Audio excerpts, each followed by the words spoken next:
Hi everyone, I'm Reid from Tamby Garden Centre. Welcome to our demo on prepping the area to lay your turf.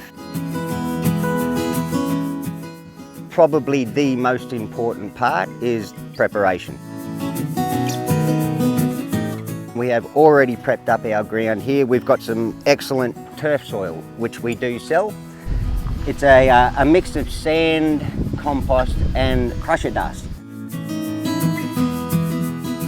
So we started looking what kind of base you've got already. If you've got a very hard clay base at home, you're putting some gypsum down to help break it down, and you'll have to apply some water onto that to get it down into the clay and to help it work and do its magic. This is what we use, clay breaker gypsum.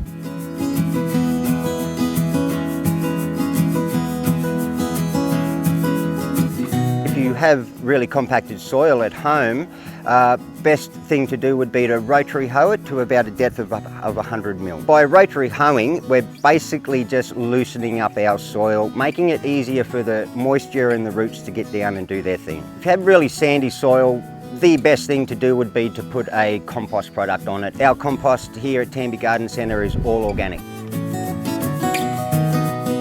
The last part of preparing your ground for laying would be to just make sure you've got your soil spread out evenly enough. So we like to do that just with the back of a rake, and we just rake over it like that. So an ideal 3 to 5 degree slope from one side of your yard to another would be great. For most things it's good to have that drainage, and it helps to not create ponding. Ponding is when the levelling job hasn't been done well enough, and you may find that you've got a bit of a dip in your yard, and that will of course create a bit of a pond effect. It can be dealt with later on down the track. You could put some top dress on and kind of even it out after the fact.